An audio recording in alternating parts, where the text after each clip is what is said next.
and then obviously Medica's in the next room. And the reason why will surprise you.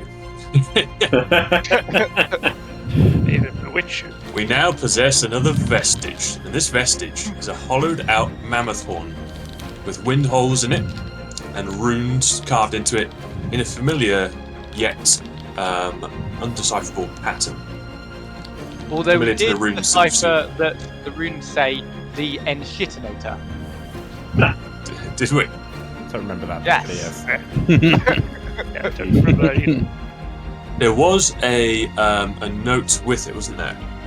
Oh yeah, through Tuscan Bone, summon warning, call our brothers throughout our ordering.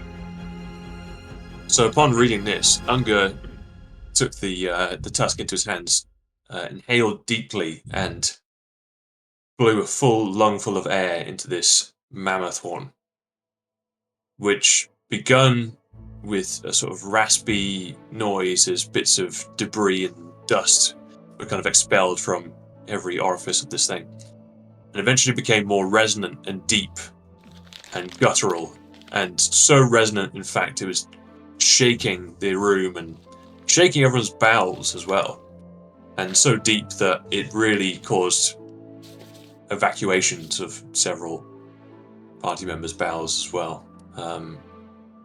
Upon losing a constitution save, Finnan, Nubs, Abard, and the other guy, I can't remember his name. Hands. Krantz. Yeah. All shat themselves. They couldn't help it. And they suffered temporary hearing damage as well. Oh yeah, I forgot about Finnan's still deaf. Finnan is still a bit deaf. Yeah. So this would appear to be one of the vestiges. And it has quite some interesting properties to it. After that, we hobbled our way back to the portal room and then back into the chain room where Medica joined us actually. Medica walked through the portals and joined us in this underground chamber eventually, but we all walked back out into the main cavern, and all the ones who had crapped their pants were cleaning themselves in a lovely warm thermal spring that is also naturally occurring in that cavern, which is pretty handy. And we sat around the fire as people were drying off and warming up, talking about various bits and bobs. Can't remember what exactly, but it had become apparent that these guys, the children of Daedalus. Oh yeah, that's right. Nubs and Krantz had a conversation because Nubs' hammer possesses the symbol of Daedalus himself. So we went into a bit of lore about Daedalus and who he is and why the children of Daedalus like him so much and worship him. And he was a fae. I guess he was a fae, some sort of fae being that seemed to really have a hard-on for mortals.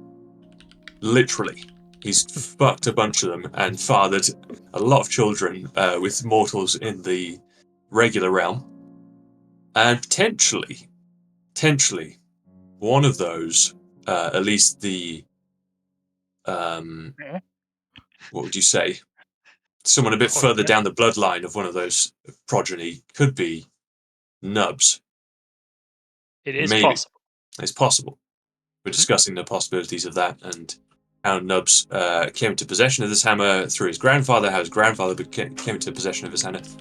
And do you want to speak a bit more about that, Joe? I don't know if Sam heard the story about how... Oh, I mean, I think he probably heard it before as well. About, Nubs' grandpa, how he got the hammer. When he helped Oh, Faye, yes. basically. Yes, I did hear this.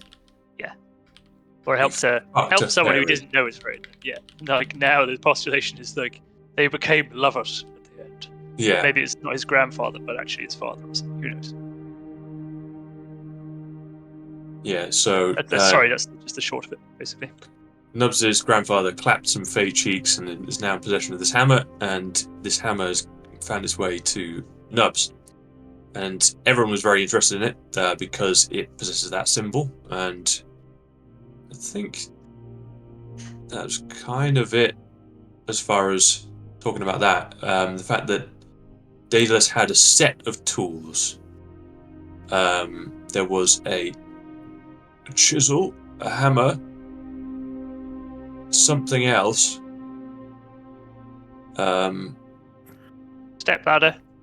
Yes. He had a spirit level. Spirit level, yeah. Yeah, that's right. There was a few others. Yeah, I guess all these things are rumored to exist, and as far as we know, maybe the hammer is the only one confirmed to exist. These artifacts of Daedalus, I suppose. A quill and a compass were the other two. Quill and a compass. A chisel, a quill, and a compass, was it? Correct. Wasn't it also that when someone noticed that when Nubs used the hammer and he had it behind his head before he would strike, some like sort of magical purpley sparks would sort of come from out his hand? Was that right? Or was it from the hammer? I forget. Maybe it's his hand. From the hammer. From the hammer. And we then discovered that these children of Daedalus, these guys and this the Baron as well, had some sort of gyrocopter style device that was broken, probably by onions, guessing by the amount of shade being thrown towards onions. That could carry up to 6 people, I think. 6 or 8 people. 6 or 8, yeah. It's actually 8. So there are 2 MTTs. But one of the main sort of cogs that powered the mechanism was cracked, and the thing no longer worked. So Nubs went over to it, fixed it with his hammer, and this 8-man gyrocopter is now ours. And we're going to pilot it back to Zephyros' castle so we can go on high-speed incursions, kind of like a fighter jet would launch from an aircraft carrier. So we're probably going to break this pretty soon. Given For sure. our usual life expectancy of modes of transport that we are. Yeah, absolutely. This thing is going to be the campaign. Yeah. 5 minutes or so. I think that's it. Yeah, it is. I would say so. Pretty well covered. So I'll bring us back in. The gyrocopter shuffles awkwardly in the air. The sound of cogs and metal gears turning against each other. The hum of the ether engine reminding you the old hum of the lost ship that you lost to the Great Fire. This is evidently a reconnaissance vehicle and would not put well in a fight nor at long distances. But it flies with enough speed to get you towards Zephyros' tower quickly enough. And I think at the end of the last session, I likened it to almost like one of those swan pedal boats, and there are pedals at your feet. The pedals at your feet turn relatively easily, but you're definitely aware that that is being contributed to the rotation with the assistance of that ether engine. But above you are is one large propeller that keeps you airborne. Another at the rear that is allowing you to move forward. And what you also notice, I would imagine, when you first take off, is that you're almost like in this kind of like moving gyroscope that allows you all to kind of lean in certain directions, which you then start to understand is what turns the copter in the right direction. So using this kind of centrifugal gyro cockpit, you're able to turn the position of the copter with your body weight. But that therefore does mean that you're going to require some collective synchronization to fly this and maneuver it in the future. Luckily for you, luckily for you all, Zephyros' tower is pretty well visible as you rise out of Beren as well and head downwards. and you start to find and understand the use of the pedals rather well and quickly as you establish how to maintain and lower and increase the speed of this vehicle. But it's as janky as it looks, and you definitely take note of that. And as you attempt to make your first landing, I would ask you all to make a roll in how you contribute to the landing of this gyrocopter as you approach Zephyros's tower, please. See if you break this thing immediately.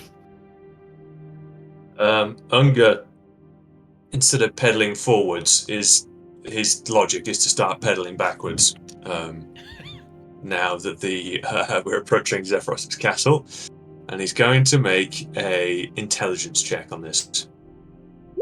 Oh my god! Okay. Nice. Professor Unger. There's a -3. Amazing. So 1 out 20. Okay. Who's up next?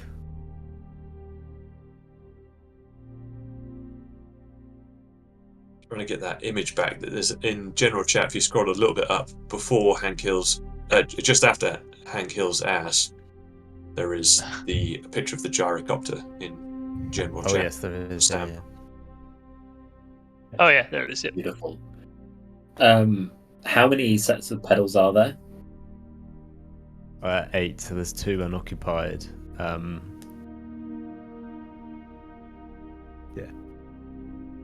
Seeing that Unger is trying to like pedal backwards, Abard realizes that maybe if we equal the motion, then it will cause the helicopter to just kind of like stay static, because if we're pulling in either direction the right way. So Abard's gonna pedal forwards as hard as he can to balance out Unger. Okay. I'll do an athletics. Oh, okay. Ooh. Nice. See, perfectly balanced, exactly as he. Shamash, seeing good. both of these people do it, decides he's not sure how to stop it either, but doesn't want to look like he doesn't know. So he surreptitiously takes his feet off the pedals altogether, but keeps putting his feet round and round and round, but not actually touching the pedal. Okay. But he gets a 6 for performance. So he hits his shins on the pedals. Yeah. multiple Ah! Basically, like grinding his shins up against the pedals. Just like, Ow, ow, ow, ow. Medica stops pedaling and stands up to scale the or look around and be ready for a landfall. And basically, if something goes wrong, he's ready to jump. How much headroom is there between standing and the main rotor? it's hang on, where's the picture gone? I think there's quite a lot of shit. Probably alright. Yeah, I would say you've got enough. No, he's dead. Yeah. It's got enough room to. I Like, put my you'd helmet probably on, like clang, clang, clang, clang, clang. You'd probably be ducking your head. You'd be ducking your head a little bit to within the kind of the roll cage. Yeah, I would imagine there's a roll cage and I'm like keeping my limbs inside. Yeah. Okay. I'm not sure what to roll for that, but it's like maybe acrobatics. I don't know. Yeah. Sure. Okay. Okay.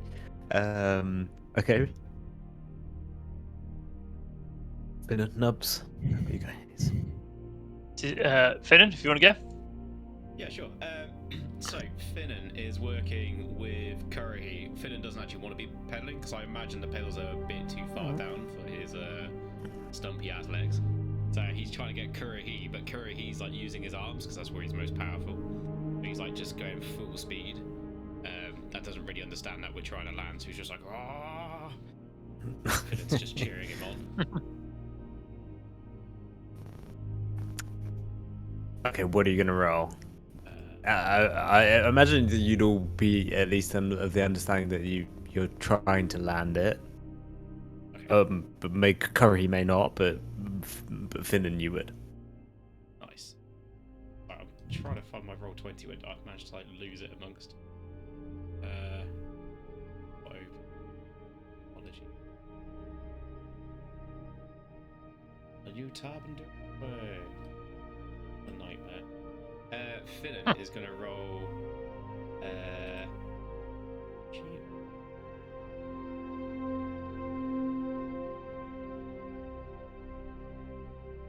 So I think Kurohi's gonna roll a dex, but I don't know how you want to rule it. I want Finnan to be like cheering him on, so I'd like Finnan's success to either be a plus or minus on Kurohi's action. Okay. If that makes sense. Yeah. Amazing. Yeah. Kurohi can roll dex, and then Finnan's gonna roll performance. No, persuasion. Yeah, performance. I think. One of the two. Yeah. Performance. I would say. Both are -1. So okay. Oh, Let's nice. go. Finnan is the worst cheerleader. Is that not? Finnan is the worst cheerleader of all time and rolls a 5. Oh, good. And Curry powers on with Curry. Hang on.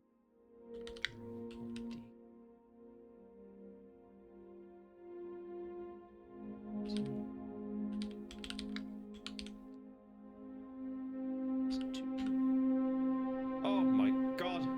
Good. Wait, did I do that right? That is Yeah. natural.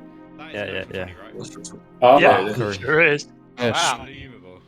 beautiful. Curry is just like he's like all the blood's rushed to his arms, so he looks like swole as fuck, as if he's like been preparing for some like body lifting contest. Okay, amazing. As the pedals turn extremely fast, I would imagine that you are kind of almost everyone's competing against Unger, but Unger with the natural 20 is able to almost balance it out so far. It seems to be slowing down. Nubs, what do you do? There's no sort of like collective or stick or anything like that I can use this. It's only the lean and the like. So we're traveling slightly forward and down, right? Yes, correct. Okay, Nubs will sort of just ask everyone, lean back, because then it'll actually slow down and bleed off some of that horizontal velocity. I would say Medica is doing that because he's like standing and trying to counter whatever is happening almost. So he has a good control of leaning in the different sides. We're going to That's roll fine. to get us to lean back, Nubs. I'm going to roll something. Let's see. I suppose it would be I'm persuading you. No, it's more like I'm. Intimidate. Like- Trenton. Yeah, straight fucking back. I guess it's a persuasion to some extent. I think it's not performance, I is would it? say So- persuasion is good. You're trying to get people to do Yeah. what you want. 16. I'm very bad at leaning. Nice. That is okay. You got the required amount of successes for this to not just crash land. It feels kind of wanted to it- roll like shit it- there, to be honest. But It feels rattly as you start to bring on the kind of final instruction on ups. You start to bring the speed down through the inverse pedaling from Abard and Kurohi against Unger Bungerson. They balance themselves out, but and with enough of the leaning back, you start to kind of then hover over the large cloud kind of garden of Zephyros's tower. Now it comes the means of how you descend. so is the blade angle of the helicopter always at the same angle of attack, as it were? So we can't adjust it. It's just set. Yes. Okay, I guess we'll have to slow down the RPMs then, guys, but then speed up briefly just before we touch the ground. Oh, Just slow down until I say it, then pedal like Billy-O. Unger slows Yeah, down his I'll, backwards no. pedaling. He's still pedaling backwards. Pedal like Billy-O! And Abard continues not- to... Not yet. Slow Ah. down then we nearly crash, then we pedal really, really fast. There's a little flare off before we land. Right. Abard will also slow down. Is that if I need to persuade them again to do that, or are they going to listen to me just because they know I'm a good gnome? You can give a persuasion. But what I'll say is, this persuasion will act as almost like a leadership bonus to whatever everyone rolls. When I ask everyone to roll some form of dexterity-based skill, whether it's acrobatics or athletics, as you start to use your feet to... In fact, no, let's make this a straight-up athletics to see how you all fare about slowing the gyrocopter down with your feet. It's going to require a little bit of force from yourselves as well, but it's kind of on this ongoing rota. So even if we're pretending we do roll, Like Unga and Medica with both really good athletics. Just Yeah. Here comes Nubsy. Oh. A 19 of strength. Everyone's So really Nubs is tired worried. except for Abard. Nubs' feet just can't get to the pedals, so he's just sort of stood and with his he's holding onto the chair, stood up like a kid trying to climb onto a chair, but pedaling like that backwards instead. Sorry. No, that's okay. So, as Abard and Kurohi completely get the message and start to kind of lean into it with their feet and start to kind of slowly bring the pace down. Some of you, the rest of you, get the wrong impression and kind of start to take your feet off. They flick off, and much as the Shamashi Shins found out a moment ago, you all start to get clattering pedals smashing into your shins as they slip from the footholds, and the gyrocopter falls at a heavy pace, much faster than all of you had anticipated. And I'd ask everyone to roll a dexterity save as you all attempt to try and get your feet back on the pedals before you clatter to the ground of the cloud. Everyone gets a Oh! Holy shit. That's 30 for me then. I just got a natural 20 God. dex Oh save. my god. I stumble and fall. 30 plus. Fucking hell. Oh, you know. yeah, 20. Nubs is master assassin. Wah! This is a dexterous apart from Medica team. I'm a dexterous little gnome. Work on shoes all day. The clinching moment as the gyrocopter starts to fall out of the sky, the rotor practically just stops dead, losing all momentum behind it. You drop at a considerable speed and you feel your guts starting to go up into your chest as you fall to the ground.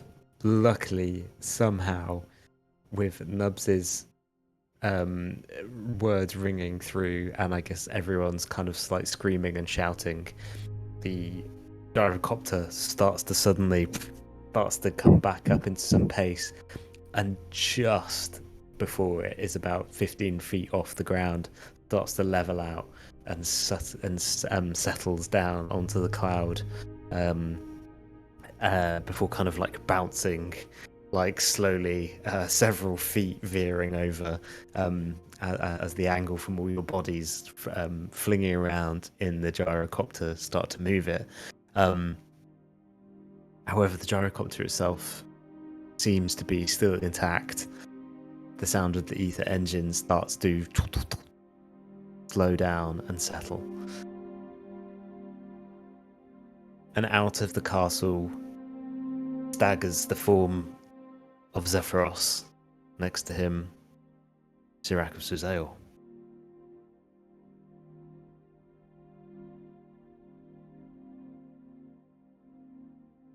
Unga's just grinning at Zephyros, saying nothing.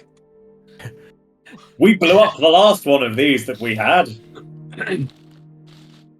It was a mighty fine entrance, small folk. Oh, where did you get this contraption from?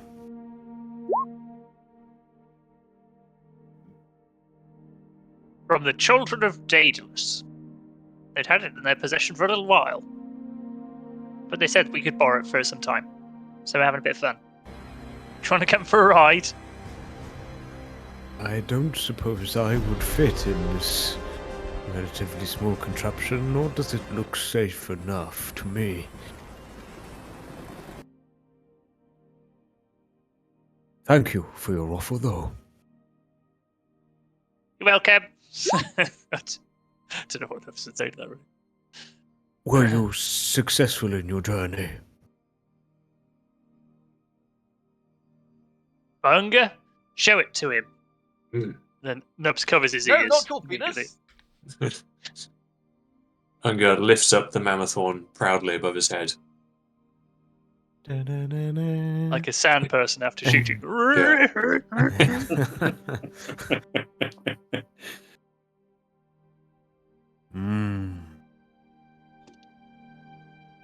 This is one of the stolen items of my people. Yes. But it seems fit in your hands. I applaud your discovery.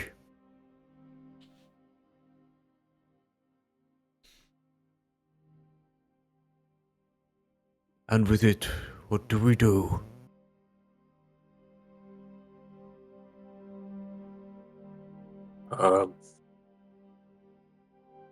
I don't know. Make people poo selves. Make poo-poo come. You did say something about summoning warning and calling brothers throughout an ordning. I don't suppose that means anything to you, does it?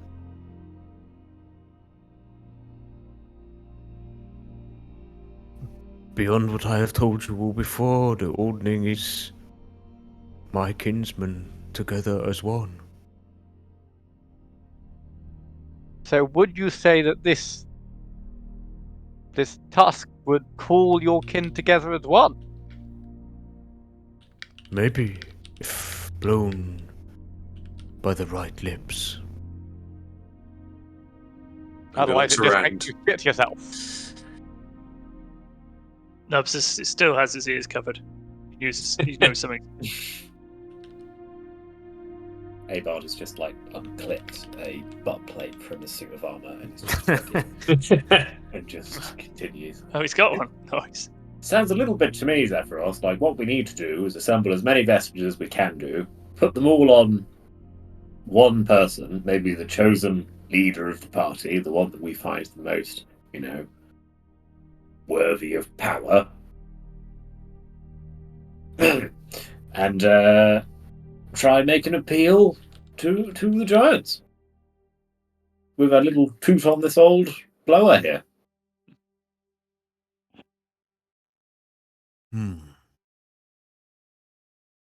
That is a thought. And how many do you think you possess now? Or how many do you possess now? We've got the helmet. We've got the horn. Don't blow it. I think you said we maybe had another one. Do we? Two Where have we horns. been? Let me get out my map. So, let's see. We started off and we went to Flint Rock. What was it, Flint Rock? I think there was fuck all there. But there was something missing there, maybe a sword.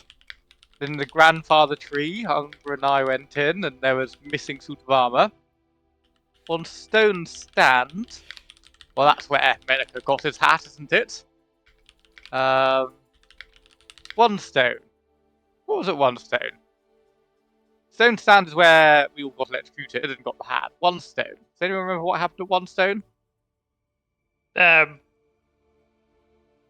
Sangal. St. Garland? Ah, yes. St. Garland? We did talk to Sun Garland, and yes, so this chap's father had already got the one from One Stone, so the other one is Baron as well, which we've been to, and that's where we got this. So I think we've got two. Oh, did we go? We haven't been Great Worm Cavern yet, have we? Or Shining Light. Those are the next ones on the list, I believe.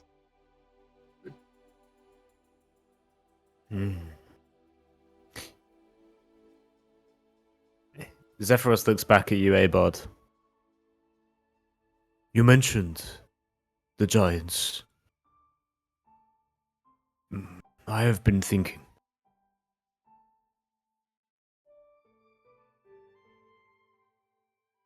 We know that the court of the giants has been infiltrated. I believe that you are right in thinking that if we can present the vestiges or some other means of proof of the interruption of the court, then maybe we may sway the ear of Princess Sarissa. I've been thinking about the court, though. There are only so many advisors in this court. You will remember Namir, my friend, who came to visit me when you first came onto my castle. The one who was slain. By that big blue dragon? Indeed. We managed to escape from its grips.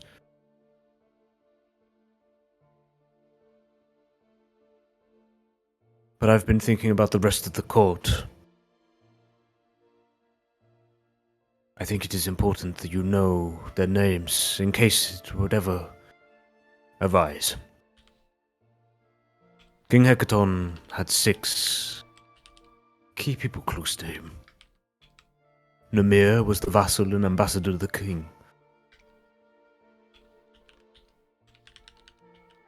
Namir was the closest to all of the chieftains and chieftesses of the tribes of the giants. There is Shaldor, herald of the king's guard and his personal bodyguard. Thymiri, tutor and lady-in-waiting. Varsha, sage and chief healer to the royal family. Orlecto, the steward to the king. And Imperator Utho, brother to Hecaton and Justice Chancellor. Namir tells me that he now sat as an advisor to Princess Sarissa, his niece, and the holder to the throne of the Worm Skull.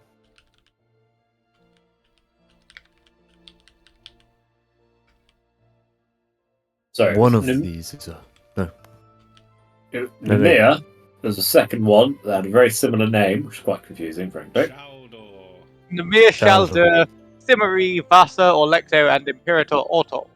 Right, remind me what Orlecto jobs was.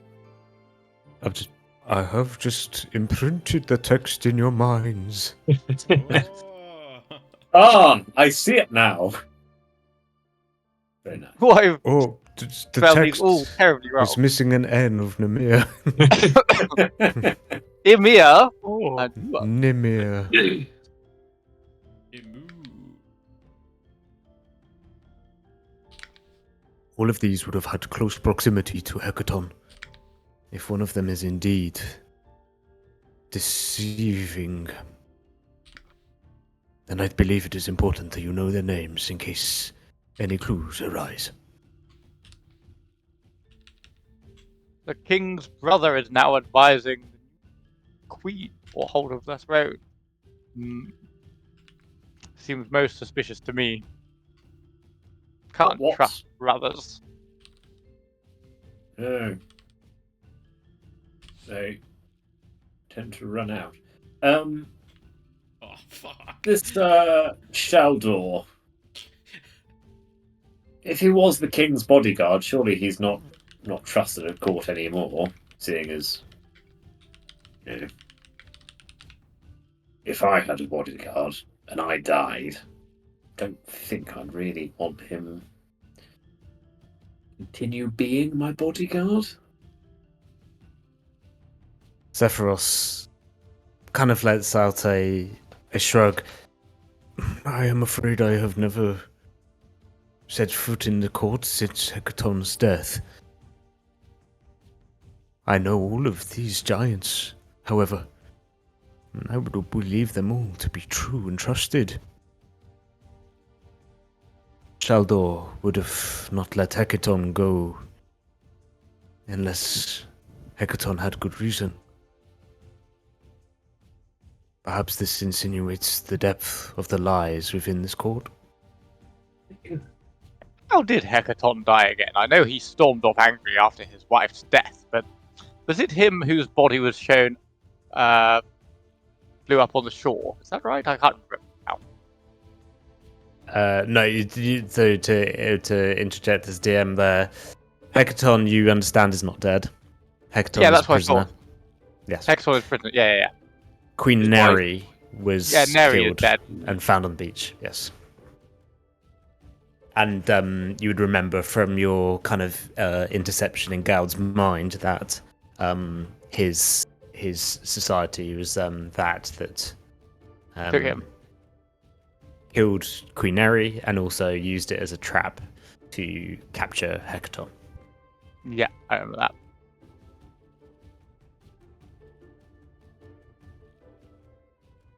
Ah, yes, I remember now.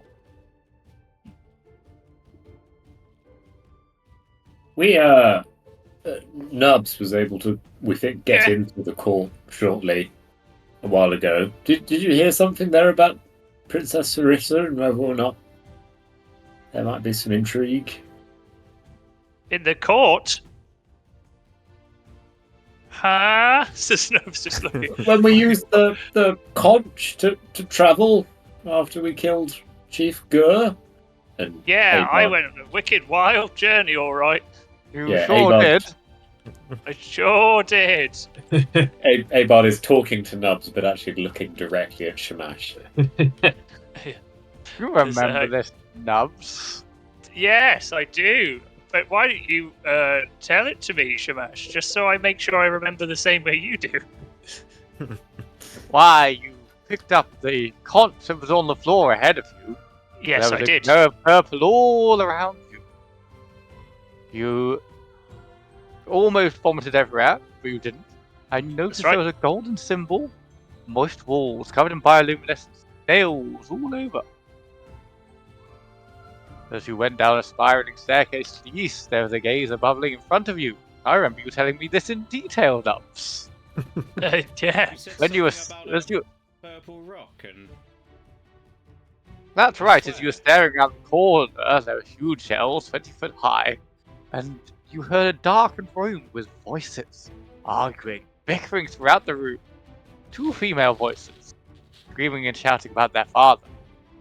You told me it was really quite hard to hear, but you did hear one of them Yes. shouting, well, not shouting, saying quietly, spelling the angry group, "Sisters, you must be calm.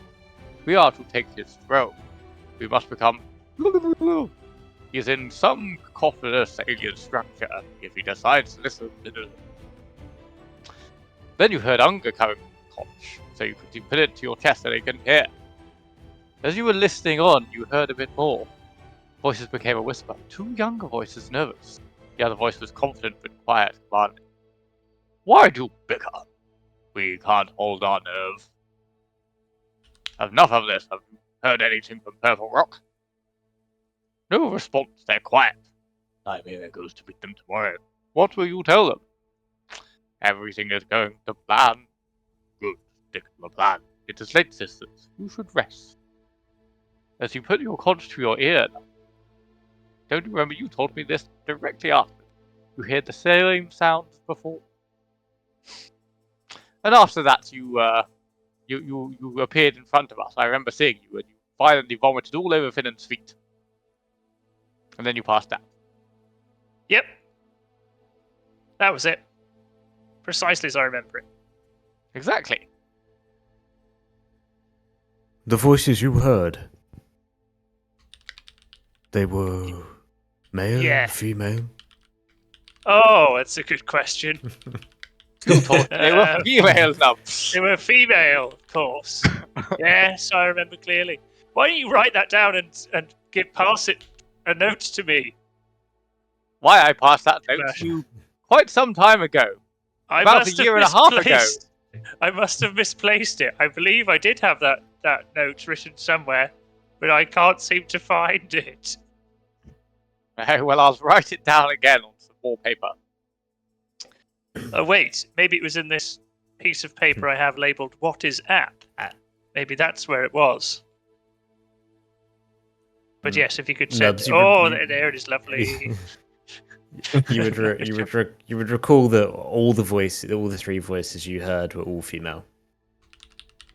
All the voices I heard were all female. And one was called Nymeria, wasn't it, Nubs? Yes. Yes, it was. Well, one of them said Nymeria goes to meet them tomorrow. It sounded like 3 sisters, didn't it, Nubs? That's the impression I got. I would say that I would say that they wouldn't have all sounded like young voices. 2 would have been young, one would have been older. Yes. Yes. One was quiet and calm, while the other 2 were high-pitched and nervous. Yeah. And talking about their father. Indeed they were. 2 young whippersnaps and 1 slightly older dame, shall we say.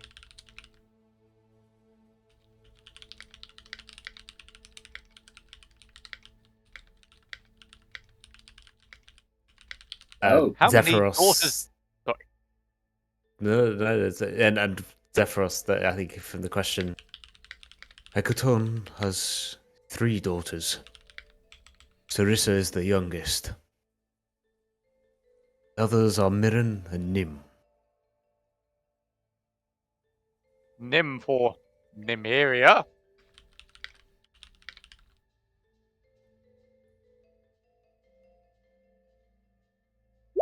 Perhaps.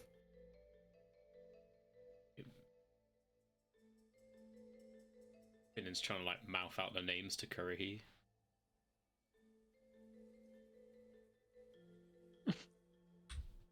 So perhaps the daughters were part of it, Nubs. Is that what you think? That's the point I was coming to while I glanced through these very well-written notes. There's an awful lot of them. Yes. Yes, yes. Yeah,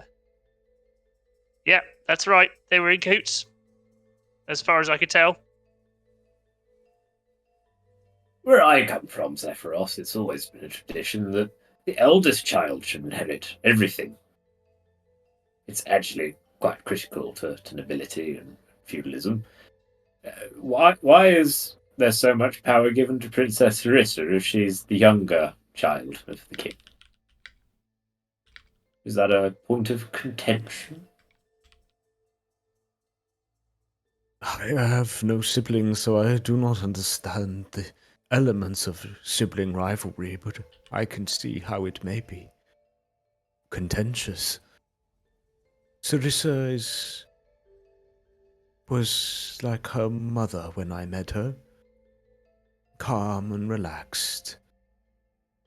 Similarly had a soft spot for the small folk, such as yourselves, like her mother. It would not surprise me if Hekaton did believe that she may be a more suitable ruler. He always did say that Neri would have made a better leader than he.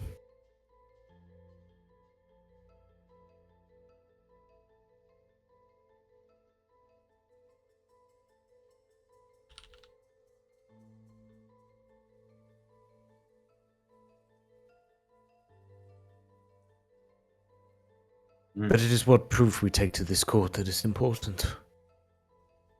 I do not believe we have a case enough to venture into the depths of Maelstrom without any proof or evidence that there is scandal at the heart of this. Then perhaps we should get more of these vestiges before someone else does. Or do you know where we could find more evidence of scandal? Alas, without being in the court of Maelstrom, it is hard. And there's purple rock place that they mentioned, does that mean anything to you?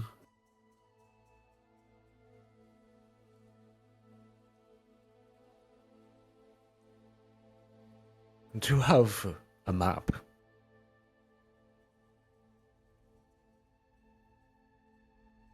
Yeah. Abard pulls out a map of the Sword Coast that he's just sort of drawn pictures of castles all over.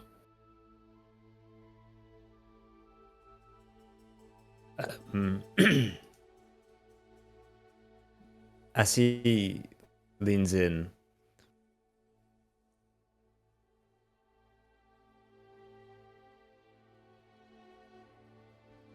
find a way to actually share this with you. Oh, in fact, I might be able to do it on the player's map. Give me 2 seconds.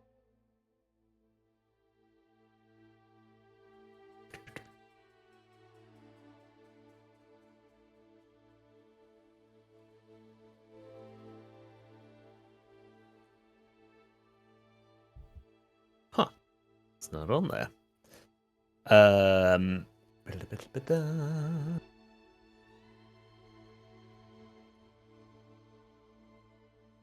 He looks at your map of the Sword Coast and this does not go far enough into the sea of swords for me to be able to detail. The Purple Rocks is not where Maelstrom is. The Purple Rocks are a place much further into the trackless sea.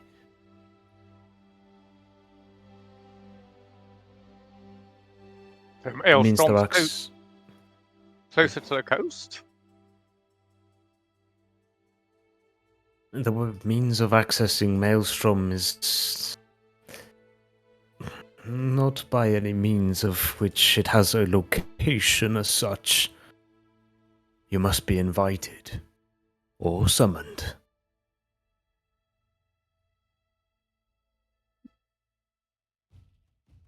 The entrance to Maelstrom shows itself if you meet those conditions or criteria. How would we get an invite? Because we're great at getting party invites.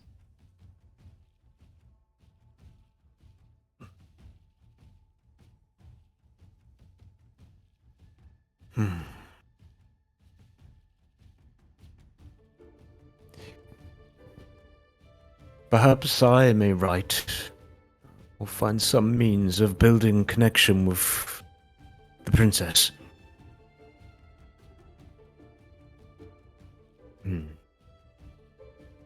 But we already have the conch. We've been able to get there before. Couldn't we just use that again? Indeed. But to I'd my recommend point not having your before, what breakfast proof first. or evidence do we have? Sorry. Well, we could continue to try and collect it. And Indeed. and then maybe the element of surprise might actually help us if we don't know who we can trust at the court. Trying to get an invite might give them warning that we're moving against them. I suppose it would depend on the evidence we're able to find. We don't have any really yet, other than our word, which isn't quite enough, and I suppose we don't have any prisoners who might be able to speak if we were to force them to. And Abot just has like a flash of Gal's desiccated corpse just to go through his mind. We could get some prisoners, though. Didn't that chap say that that place up north has fallen to the giants now? You know, that place we're at, hopefully not Barra. Cold place. Don't you remember where the livestock rally was? Sirac Brinchanda? like suddenly the Brinchanda. Yes, Oh, yes, get- that's fallen, hasn't it? That's fallen to the giants now, I believe. Completely Okay. destroyed. So maybe there's some giants there we can take as evidence. That was a detail that was missed out in the recap to Abard. Oh, yeah, it was, Abard yeah. is just Fine. learning the fact that French shadows destroyed. Krantz shared with you the news that that Bryn Shander had suffered a second wave of attack from the Frost Giants and has fallen. My house was there. And my reserve valet. Oh, my God, he was there, wasn't he? Let's hope he's all right. Barry! In your mind's eye, you imagine the different consequences in that Sir Barrick that old left. Yep, he'll be dead for sure, says Nubs, just looking at the rest of the party. Like, My for word. sure. Well, I think we need to leave no more time. We need to go to Great Worm Cavern, then Shining White, and up to Raven Rock, which I believe is near Richat, that we can drop in and see what's left of old Barry One Legs.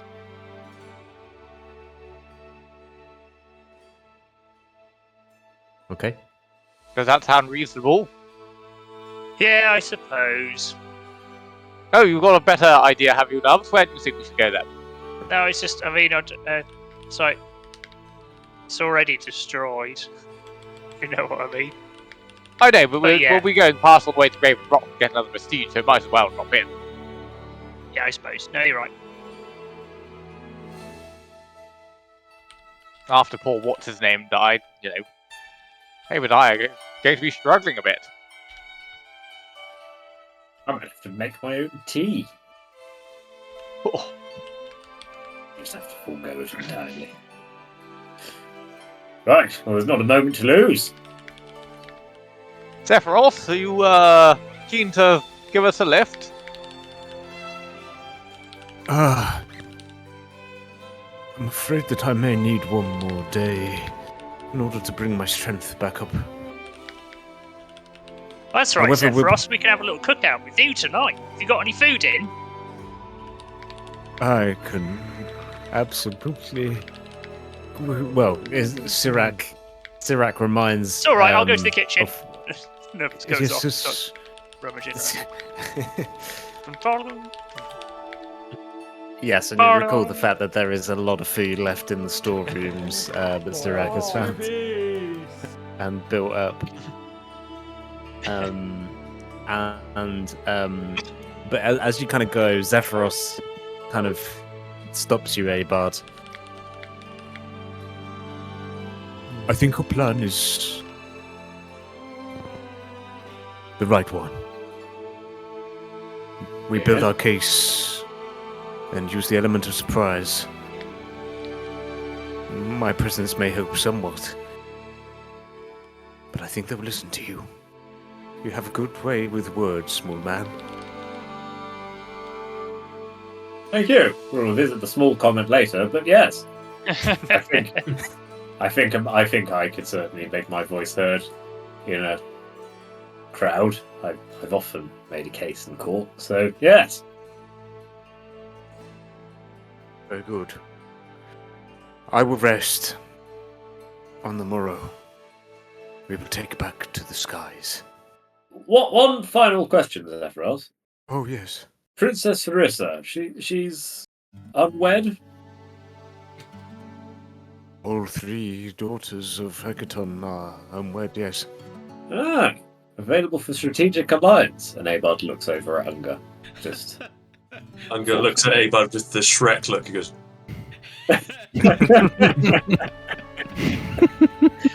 good. Right.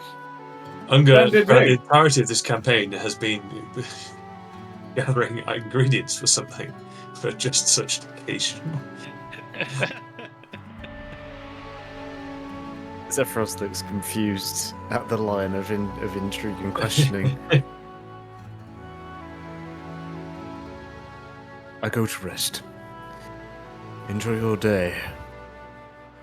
He looks at the landscape around him, takes in a deep breath of fresh mountain air, and heads back into his castle. Says Nubs as he's coming out the door and nearly gets crushed by him.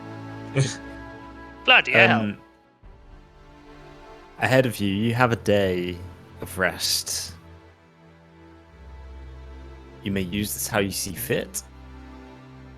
Treat it as downtime, an opportunity to connect, to do any tasks, whatever it might be. You know that with the speed of Zephyros's castle and tower, that anytime you've lost on the road over the last couple of months upon horseback or other means of destroyed travel, you have a safe bet of surefire speed underneath you now. So I'd imagine that as a party you see this as a good opportunity for some overdue rest. First thing Medica does is take a piss. Standing there, just There it pissing. is. Hands on him. Just pissing his pants. I will Yeah. take a piss. Yeah, I'm going to do the same. Cool. I'll give it to you. BRB. Oh, I'll come back then. I put a picture of a D100 that was Kimmy was talking about in general. Those are the ones I mean, right? They do just look like a golf ball, if you ask me. Yeah, almost. I did see Whoa. someone actually write on a big golf ball, like in all the little bits on a golf Yeah. ball. Yeah, so I saw that. Genius.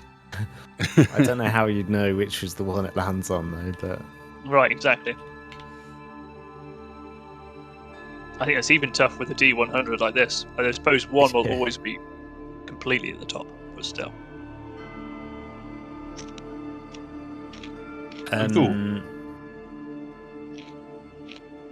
Awesome. So, sorry, when I said earlier Zephyros needed just another day, I'm going to say he needs about 48 hours to recover. So you've got like two kind of full days of downtime to be able to go do whatever you want to do in that time. So, is there anything anyone does in this time in particular? Yes. Are we allowed Yes. to go and speak to him while he's resting? No. I'm not sleeping. Yeah, fuck off. Just like Surf. Surf. Yeah, every 10 minutes there's a knock on the door. It's there. There. What is that? Nothing. You just Well, that's it. Is he Uh, going to sleep or is he open to like someone talking to him? He may entertain some visitation, but seeing as he headed straight indoors to go and rest, not for the first day at least. Fair enough. Well, Shamash is going to spend his time trying to pick up a bit of giant language as he's finally realised this might be important. So he knows that I think Abard and Finan maybe picked up some giant language. So on the first day he's going to try and ask them a bit of, understanding giant. Does he know that Nub speaks it fluently? Oh, Nub speaks it fluently. Well, he's going to ask around the party. Looks at you confused. Yeah. Like, what do you mean? You speak any giant. Yeah, Oh, Emma wait, speaks a who was it? handful. I thought it Under was an A, probably. a small monkey. To So it hell. wasn't you, small monkey, it was the other small monkey, was it? Ooh, small. Well, anyway, Nub, Zabard, Eh? Unger, can you teach me some giant, please? I very much can do, but first let me put on my spectacles. And Abard pulls out his glasses. Wow. He uses them to recall exactly the lessons in Giant that Zephyros gave him the first time he learned, which, to be honest, is primarily voice lines from Oblivion. Yeah, just a little phrase book of things you Yeah. can shout Wow. at someone. Oh, you! No! Die! Know how to say that in giant? Nubs, you were quite amazed with how quickly Abard suddenly... Sorry, not Nubs. Shamash. Sorry, I'm getting confused with people. Shamash, you're quite impressed with how quickly in scholarly Abard slips into his presentation. I'd imagine a chalkboard on the side is suddenly whacked out full of phrases, verbal patterns, and different ways to link phrases together using certain runes. Yeah. My word, Abard. I always had you as a bit of a dullard, but it turns out you're a bit of a scholar after all. Oh, no, Now, maybe there's more to you than I thought, eh?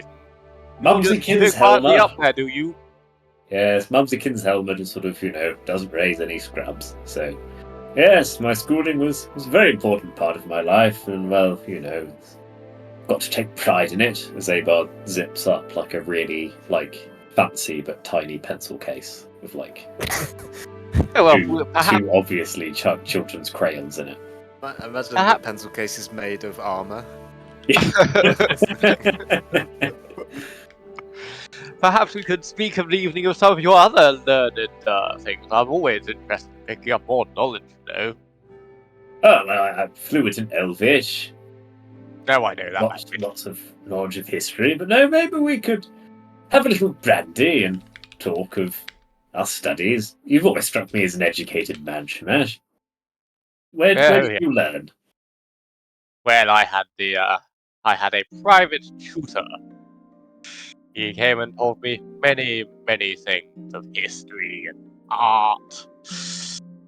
And History of art. times in the past. History of art, the art of history. Useful things. Practical things. This tutor still around, are they? Or do they sort of die tragically in a form that gives you some sort of vengeance that's followed you for the rest of your life? I'll be honest, travelling up and down the Sword Coast, that does tend to be the case with most people I meet. Some sort of anchoring lust for vengeance. Sorry. Last I'd heard, he'd actually retired quite happily to the countryside with his wife. But I haven't heard from him in some time. Not since that tragic event. She stares off, whistling goes quiet. You mean the firestorm in your old city?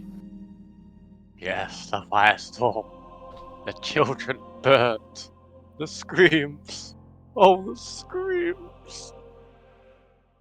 I tried to help them, but I did. I did everything I could, but it was too late. I couldn't save them all. And Shamash just breaks down, sobbing again. Right. Well, they're there. Why? Why? Yes. I didn't know. I didn't know what I was doing. We were just having fun, playing with fire, seeing who could fire the most.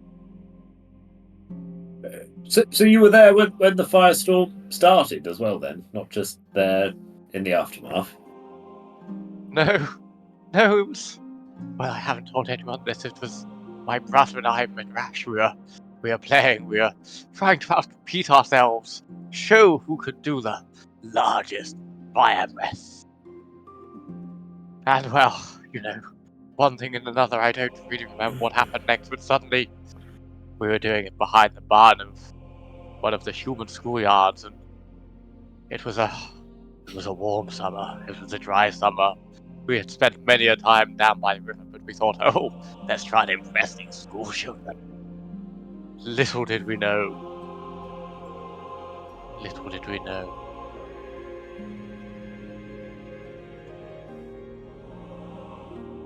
But it was a highly flammable area? The whole town was made of wood. Very, very flammable wood. Why, yes, up in the dragon sector, we built our houses out of stone, but it was mostly a human city. We were just on the edges.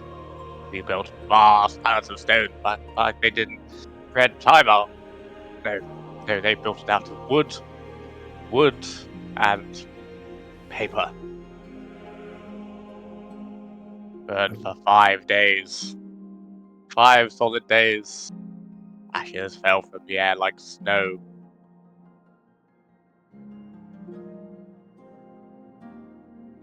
And that's why I can't go back. I see.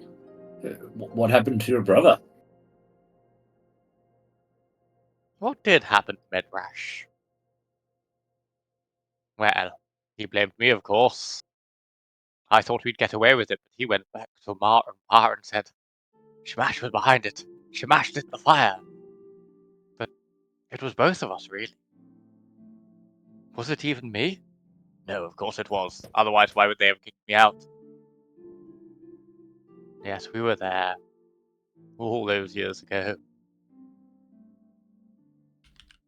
Is the camera zoomed into Shamash's face? Yeah. Like really zoomed into Shamash. I feel like this entire story, it's been like, it started at quite like sort of a mid-depth, then it got close in, and now it's like really zoomed in. It's been like taking about like a 5 minute slow zoom into his face as he sort of explained. I mean, like the Oblivion, like when Oh, somebody starts the conversation Yeah. as the music is And, playing. and his facial expression is changing dramatically with each sentence he Yeah. says. Yeah, with each sentence, like there's like the speech wheel, Abar's reaction to everything was like,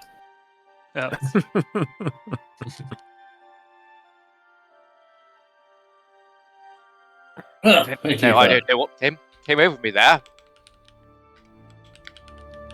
I think I was so impressed by your teaching, Abad, that I let my guard down for a minute. Yes, interesting how that happens. I think reminiscing often inspires a group to do so, I suppose. But, yes. Yes. Well, who else is around? Where's Grimrick got to? I'm right here. Just at your feet. Nubs has returned from the kitchen. He Ah! has a cauldron. And the cauldron is just filled with full cold meat cuts and a wheel of cheese and a few other little bits and bobs. Nubs is no longer wearing a shirt. He has it tied around his head in sort of a bandana and is dragging it out. He also has a small mat with him, which he rolls out on the little patio outside of Zephyros's little tower and just lies down and goes, "Ah." Takes out his pipe, grabs a little dried salami sausage, and takes a little munch on it, just lies on his back and takes a puff of his pipe. This is where you'll find me the whole trip. Yes, often good to ground oneself. Hot belly out. Oh yeah. Ooh, that's not a bad idea, Nubs. I'll head to the kitchen too. And Nubs smash it off tosses the kitchen. Nubs tosses the sausage towards Shamash, assuming he'll catch it. Shamash basically drops down on all fours and just runs up and jumps in the air to catch it. Down in one. Sort of. Excellent stuff. You can just share mine with me. Don't worry about it. Why, thank you, my friend. Thank you indeed. Give us a light, would you, mate? He just says, holding his pipe up. What could go wrong? Shamash, Not with your nostrils, just with your finger, please. Oh, right, yes, okay. He Thank just does a very little breath thing with his finger. Sorry, Abad, were you going to say something? Oh, I was just wondering, sort of all this news from your side about blooded Yeah. random descendants. Is it just you with the obscure Fey blood, or any siblings? Oh, it's just typical, isn't it? Yeah, you're right, mate. Just bloody typical, says Nubs, laying back. Bloody typical. Yes. Yeah. Just you with that accursed affliction, or are there any more of you?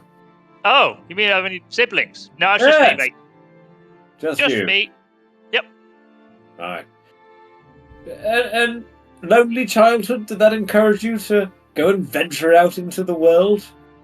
Nah, not really, mate. Never really wanted to do that. Just lost my bloody Right. hammer, didn't I?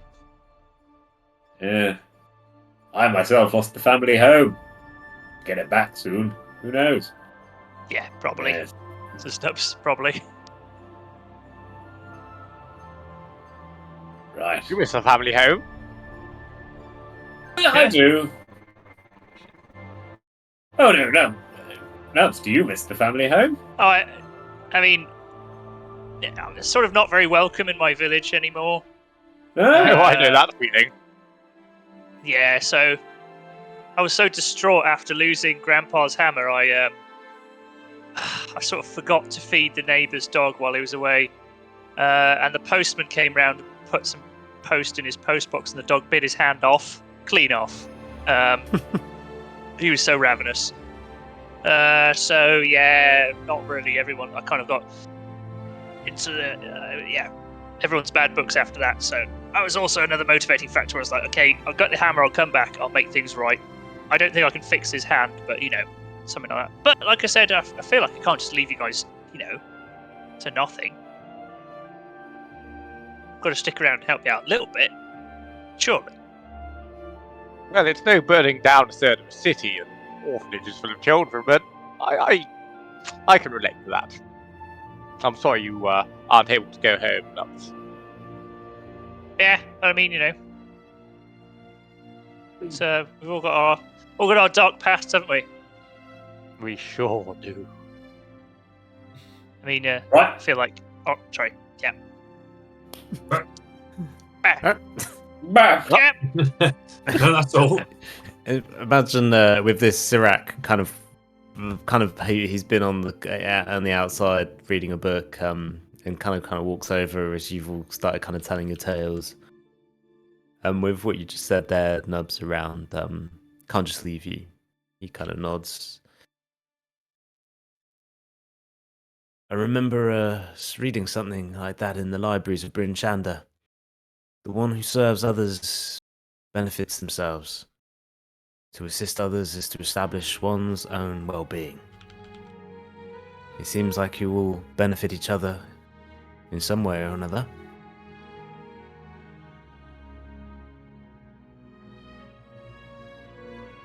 I'm going Or to kind maybe of look I'm around the wrong. group.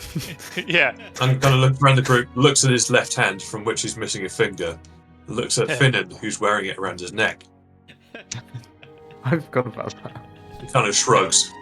I'm keeping it Yeah. safe. Yeah. Nubs also looks at his hand with missing a finger and looks back around. Yeah. Sure. Did anyone want to borrow my my ring? Why? What does it do? Do you remember that chap who drove that boat that caught on fire? Remember him losing his on legs? Too many boats. Oh, right, what? The one that burst into flames. Oh, Where, that boat. Yeah. Where Amar's brother was when that awkward thing Yeah. happened. Yeah, do you remember his Well, legs going? Geraldo, that was the chap, yes. Remember? Oh, his, yeah.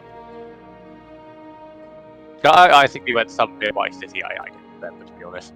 I lent him a ring for a while, and, well, his legs basically grew back. I did get the ring back off him. I'm not sure it fully grown back, but, yeah, it's quite handy, this ring. If you've got a limb missing or something, chuck it on. A few days later, brand new one. Oh, I was going to lend it for Barry up north, actually. You know, the one with missing the leg. But Yeah. if someone borrowed in the meantime, more than welcome. I'll give it a try to get my finger back. Or do you want to give it a go first, Bunga? What do you reckon? You go first. Does it Yeah, I work wouldn't mind having it. on hair? Unger says, still. Okay. Oh, no, Charge. for hair, I've got another one. Try this one. Unger. And, Smash passes over his ring of beard growing to Unger. Unger tentatively puts it on. The only finger it fits on is his little finger. Halfway up his Huge beard grows down his little finger. Yeah, and Unger, as soon as you place the ring on you, you kind of look at it, thinking it's done nothing. But for the rest of you, looking at Unger Bungson now, no hair is on him anywhere else other than this huge beard, 6 foot in length, has appeared down from his face. No eyebrows, no hair on his head, nothing, just an extremely long beard. Whoa! Wow, this thing's really worked. Okay, I'll try the one for the ring finger as well then. Or rather, the one to grow my finger back. I don't think it'll be as quite quick as this one, but yeah, there you go. Thank you. Let's Unger place takes it the on ring his off and index gives it finger. back to Shamash. Thank you. Pause. Celebration. Finnan turns to Sirac and goes, "How the hell is that brew doing? Which I left you with before we went off to get the gyrocopter." It is doing well. Come. Amazing. I didn't want to touch it too much. I'm not much of a dab hand with this kind of thing, but it seems to be doing okay. Amazing. I mean, do you partake of fine liquor? Don't we all? Amazing. In that case, I investigate the brew, see what's going on with it. Go, oh yeah, temperature's looking pretty good. So it's like bubbling away. I get one of the little weighty things, like check the percentage.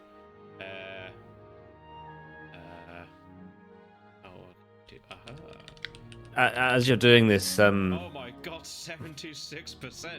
It's a bit peaky, boys. Whoa! Like as absent. you Yeah, yeah. As you, oh my god, I just realised what you're doing. Yeah. As Sirak kind of watches you fiddling with the apparatus, you seem to be quite a dab ham of this. Where did you learn all this from? Well, back in the day, I used to run a small craft brewery with a dear friend of mine, but sadly that blew up. And much like I'm sorry to hear that. the last brew I made, actually, that also caused a large explosion, which aimed my face with my lovely mask, as you can see here. And he sort of like heals it back slightly and goes, "Oh, Oh my goodness." But yes, it's been a long refining process. I'm trying to get better and have more exciting brews. This one seems like it's going quite well, though. I'm quite well known for mushroom-based beverages, though, in many parts. Isn't that right, chaps? Your brewery, it exploded on accident, I assume. Yeah, it wasn't on purpose. Me and my good friend Magnar Anderson, we invested all of our life savings, all of our winnings from ping pong ball tournaments in the outer forestry swamps. I'd rather talk about it. It's quite embarrassing. Anyway, yeah. The brewery was long, it was good, but short-lived, and then for the longest time I thought he hated me. But it turns out he didn't. We reconnected briefly before fucking Fishboy, who he killed the other day, also killed him. But apparently he may also be alive from a vision which we saw recently in a magical looking well. But I don't know. It's a long rambling story, but more importantly, the brew is looking good.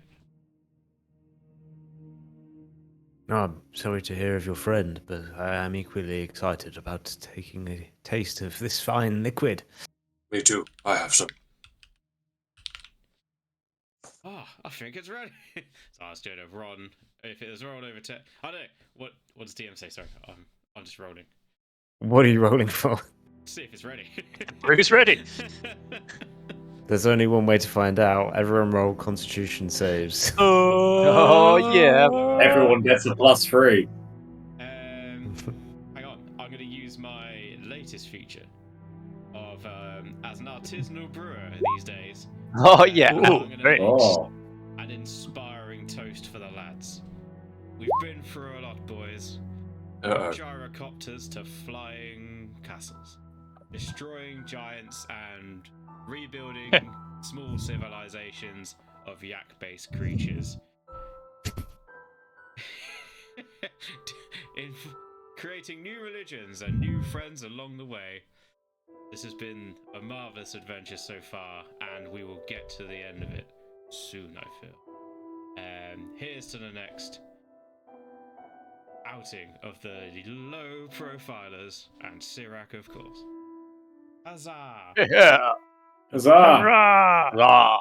I need to work on these, I think, but we'll get there. Sweet. Everyone who takes a drink gets to use an inspiration die for the next hour. Hooray! Oh, nice. 1d6, I think, so you just get to roll 1d6 if you have to do a check, I guess. I would say Medica has like a little reflux back in, and it goes into his nose and burns his hair, nose hair all around. I'm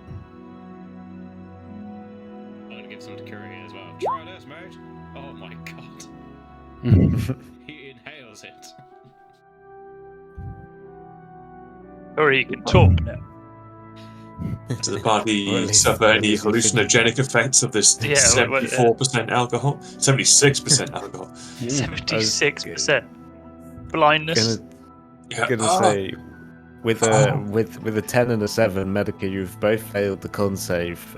Explain to me a little bit about your drunken antics that happen over the next few hours. Oh, I would have to say, like, Medica had a plan to go take care of his horse, but now realizing that Medica is drunk, the horse just doesn't want to have anything to do with him, so it avoids him. And Medica is sad. Come here. I need to brush you. It's just like stumbling over hay that's like Lands falls head into the first. hole. His head lands in a water trough, just stays there.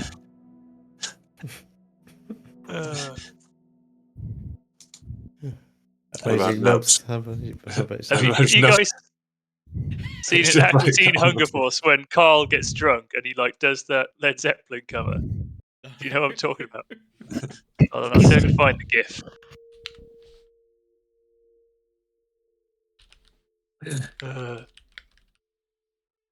Hold on. But it's I just kept thinking about this. I think I'll find a clip on YouTube. I don't dance. Thus I'm totally wasted. All right, Okay. let's get wasted.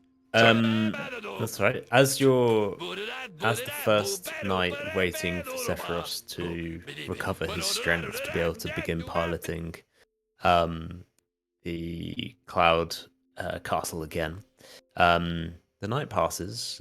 Unless there's anything else anyone wants to do in this evening, I'd imagine you will, at some stage, go to rest. Is there anything anyone wants to do in the evening before you do rest? Did you say that Sephiroth's tower has a garden? Well, it's kind of like the outside of on the cloud, like where the castle is. He's kind of like got a little kind of not like a picket fence. It's like a nice like metal kind of fencing around, like in a circle. Okay. Alright, that's all good. And There's he's no- growing some plants and stuff somehow through some magical soil he's got going on. Okay.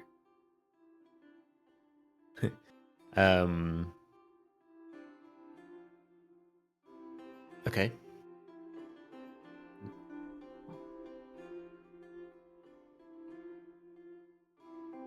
No further questions on the back of that from me. Sorry, that's all Okay. I need to know. No. That's all good. Let me grab one thing. As you all drift off into sleep, Zephyros' tower is not on the ground level, so there is like the kind of like a soft sway of kind of almost like reminds you of the ship in the harbour when you've boarded it in the past. Slightly swaying in the air. A cool breeze as you are much further north kind of comes in through the windows.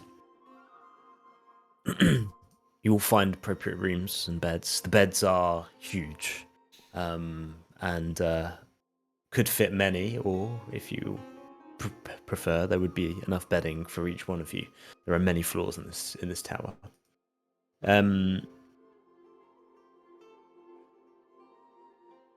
Shamash, where do you sleep? Smash likes to be high in the tower so he can see what's out. So he finds a nice turret or something and a nice private room, locks the door, and puts his bedding down and takes a well-earned rest. Away from the rest of the party. Some nice peace. He's very reflective of the fact that he shared much more than he'd ever shared before today. Perhaps his guard was let down by his surprise that Abard's intellectual pursuits reminded him of his days of study, a happier time when he was focused on intellectual pursuits, not his current obsession. And not manslaughter. That's just a symptom, just a byproduct of what he's truly after. You don't know whether it's the complete exhaustion or maybe even the alcohol, but you drift off into sleep extremely quickly.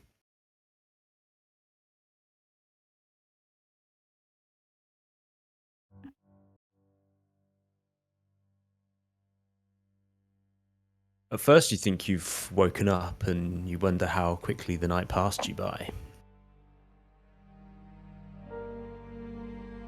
But as you get out of your bed, you hear the crackle of fire. You don't remember lighting a fire in the room. And as you go to open the curtains, you see a city burning.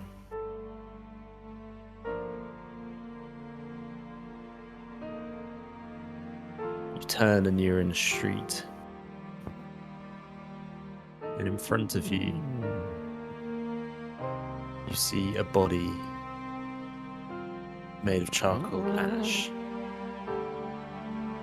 It resembles a child, trapped in this carbon capture moment of fiery death. And you find you can move.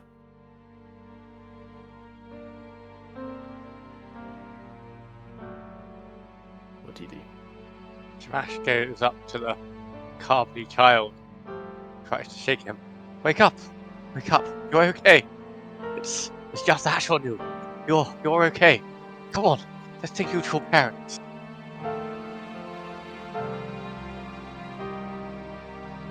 Body cracks like a half-burnt piece of wood, charcoal and black. It breaks apart in your hands, and as you shake it, it turns into dust and blows away in a gust of wind.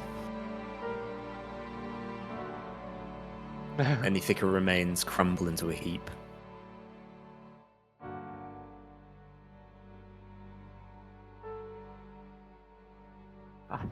I still can't do it. I still don't have enough power to save them. Why? Smash starts looking round, realizing he can move. He's looking for other children to save. As you move your eyes, you notice a noise to your right. Sound of heavy wooden door opening. Still able to move. Heads for the heavy wooden door. The door is open, and from within it you see the silhouette of a recognizable figure. Instant for you. Although it's dark, you can't see any appendage or expression on the face, but you recognize your father standing in this gold-adorned door frame, staring directly at you.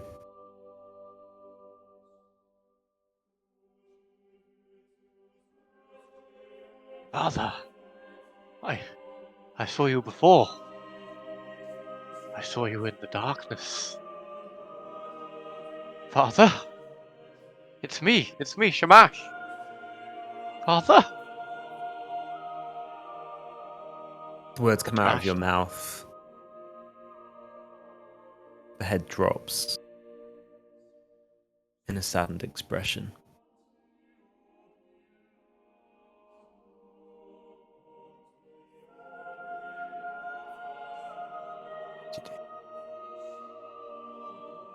Father, I can fix it. I know you sent me away, but I'm getting more powerful by the day. I've done things that have made me more powerful than you can ever imagine. I'm not there yet, but soon I'll have the power to undo what was done. To bring honor back to the family. Show that the Fenking Cabradons are a family of honor and decency, and that could undo the wrongs of the past.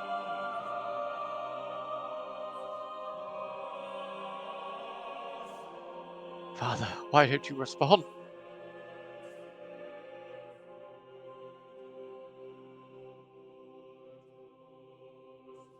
Silhouette continues to stand there. Smash starts to walk towards the silhouette, his hands open, trying to put his hands either side. Shake him and talk to him. Father! Father! As you move close to the silhouette, you walk through the door and your hands move through black. Dust whips into a cloud around you and blinds you, and the sound of fire now so loud as if you stand amidst a furnace. And then it stops. And all there is black, silent darkness.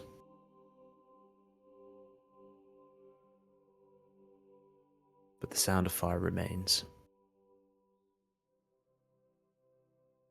What do you do?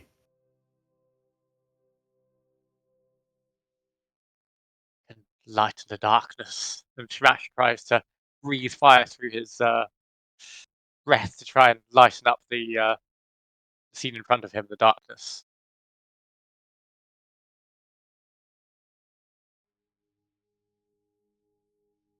You try, but there is nothing within you.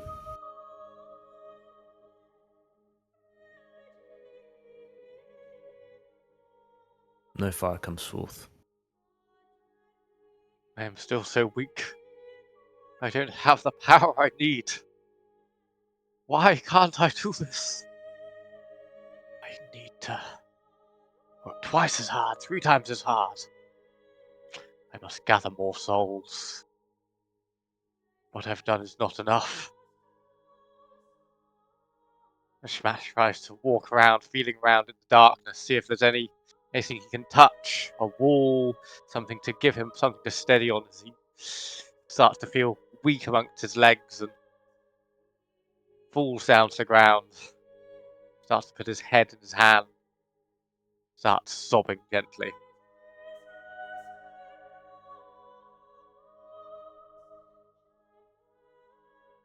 As you start sobbing, continues for a while, and then your senses start to come back to you. The sound of fire is gone, and you hear the slow sound of waves begin to softly lift into your perception.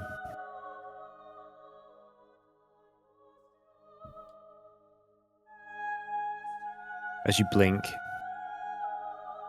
opening your eyes again, you see a rocky outcropping and an island in the center of a mountain, surrounded by a hazy sea that stretches on for fathoms.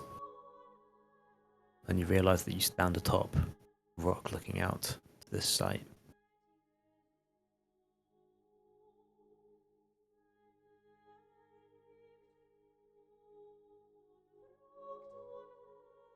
Where am I now? I can't As you- swim. How did I get here? Shmash looks around. Sorry. Yeah. No, sorry, you go. Shmash looks around, trying to see what he can see and work out how he got there.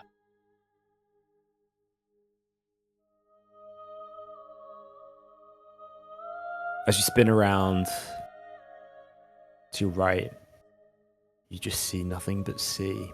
When you realize that you stand on this large, spiring stone, nestled in the middle of this never-ending sea. As you look to your left, just some feet away from you is this tall figure.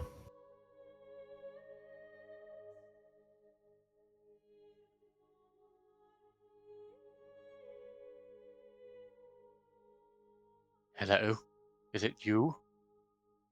Have you come to visit me again? An arm stretches out onto your shoulder, and for a moment, it surprises you because it is bloodied, grimly pale, but it seems to shift suddenly into a leathery, pure white. Feathers forming from glittering dust around its being. And My the arm angel, then you've returned. Sorry.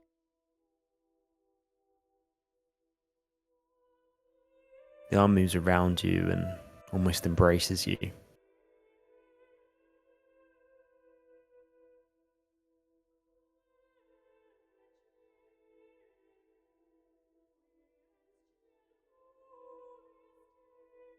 I asked you for more, did I not?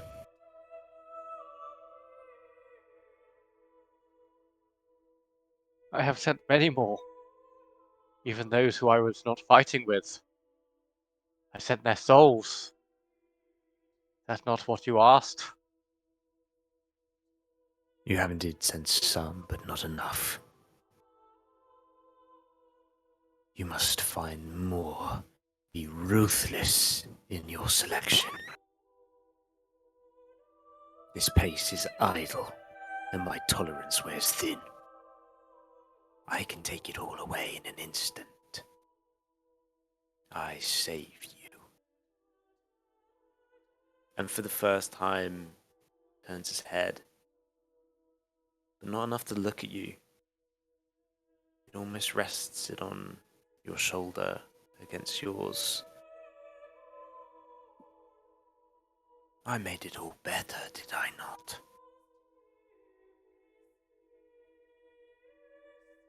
I'm stronger than ever before. I know who I am. Although I must confess to you, I had a brief moment of doubt. There was a man, an old man of an old race. He'd said something about you. Said you were not what you seem. That Does he couldn't know be anything true. of me? I don't know what he knows. It was like he looked deep into my soul and could read everything about me. In the way you can. In the way you understand. But what he said didn't make sense. All you've done is help me. And you ask so little, but give so much. It was a pang of weakness. But his words struck with me. I was uncertain. I hope you can make that uncertainty go away. It plagued me since.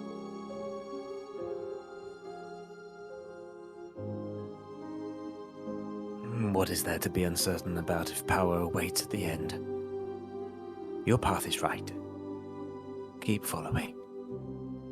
For I show you your goal. I wait for you here.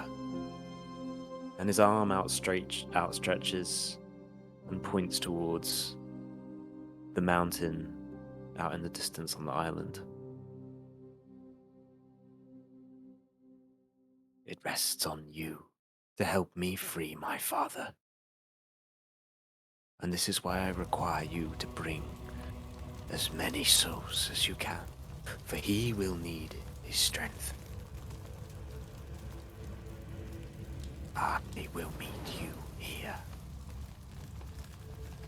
when the time is right. Do not come empty-handed. You will be rewarded. Then souls you shall have. Many fine souls. They shall be yours. And the power will be mine. So reap.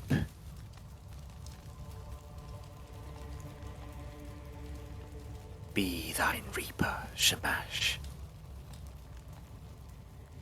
And you awaken in your bed. Oh, sorry. No, Okay. that's alright. No. Smash wakes up talking in his bed. Oh, why? What do you say? Yeah, what do you say as you wake up in your room, kind of like in the start? I shall reap.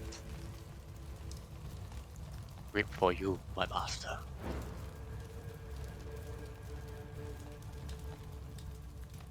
I imagine Sirac has walked into your room with a tray with tea and a croissant on it as he kind of walks. A little candle. Reaping what, Shamash? No, I said. Sorry. I said tea. Tea for you, my brother. Tea for you. You bring tea for me. Tea for you. Oh, I've already made a few pots for all the rest. You were sleeping in, so we thought we'd bring it up. Did you rest Why, well? that's too kind. The night went in but a flash. Pure dreamless sleep. I've never felt better. And Shamash Good. stares piercingly into his soul. I can never tell with you Dragonborns if you're smiling or frowning. Why, sometimes it's both. We don't have the same flaps of skin as you monkey men, so sometimes it can seem strange. But no, very happy to see you. Very happy for the tea and the croissant. Although make sure you get some tea. I will. Were you cold in the night? The fire's on.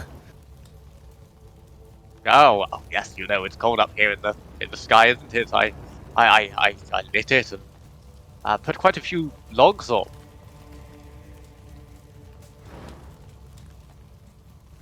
Well.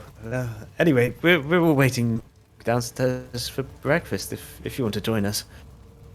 Why, I'd love to. Yes, nothing better than the company of you, my fine souls. My fine soul friends.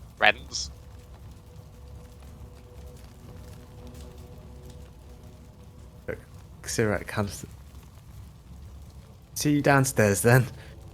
And turns slowly, leaving the tray down on the floor. He doesn't approach you any closer, and just kind of wanders off. And then you hear what footsteps are quite slow at first, start to like descend into a run downstairs. Yeah, that sounds as you make as a kid when you're running across the dark corridor. Yeah. Have you seen the video? I was just thinking of that video. Yeah. If you came here to kill me, clap your hands. Yeah, I fucking like that because that's the exact Yeah. noise. Hold on, let me find it. Yeah. Wait, what? I'll find it, yeah, I got it. You got it, nice. That's Yeah. the exact noise.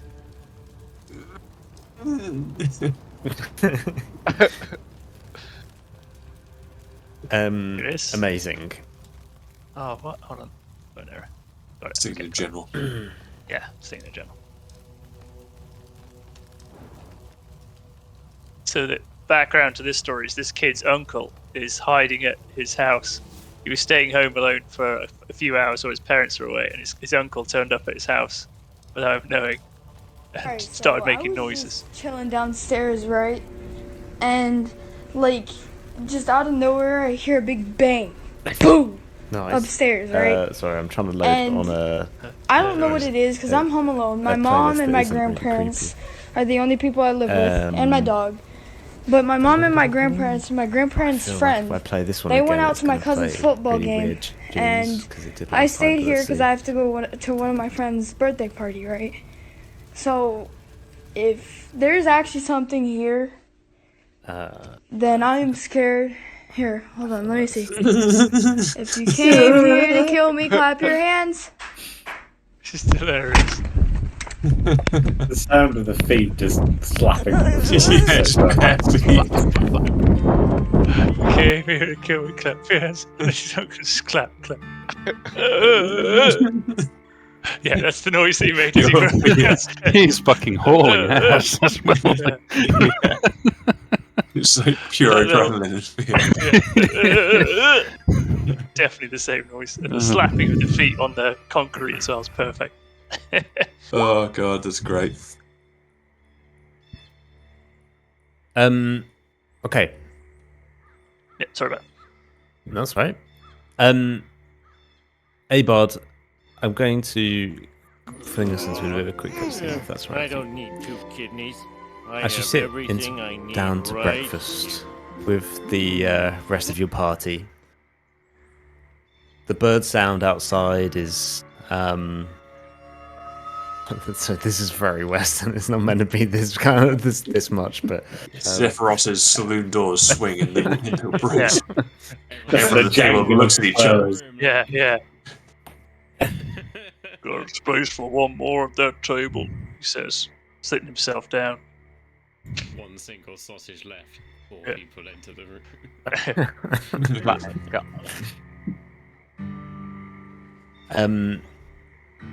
As everyone's kind of scrapping over breakfast, you've already got down early. You're an early riser. You've managed to eat your fair share. You're just sitting back. What would you be doing at the breakfast table? What do you do?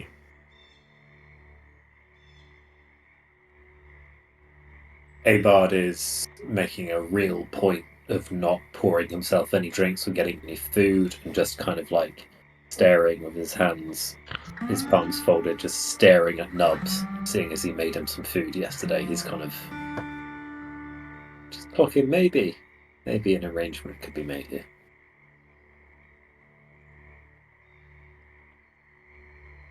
As that thought goes through your mind, through the window, you're attuned to the natural sounds around. But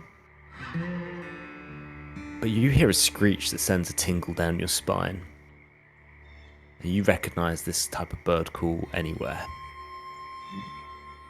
For the rest of of you around the table, you recognize the sound of an eagle. But for you, Abard, the inflection of the longer beak that makes a deeper call, the unmistakable sound of a Damaran Corsair eagle.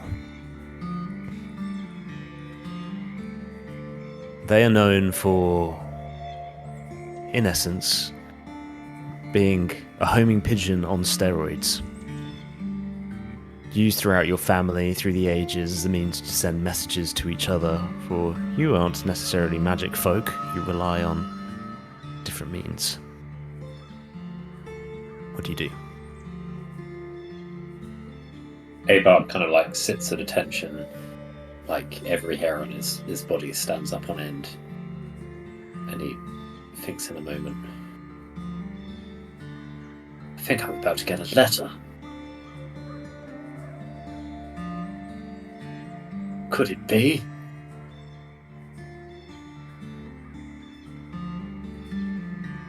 And he will like slowly get up and walk out to the edge of the doorway. As you open the doorway and look into the sky, indeed circling around the tower around 200 foot high above the castle tower, you see the unmistakable sign of the Corsair Eagle. They've been used throughout your family for centuries, and this one starts to descend downwards. What do you do?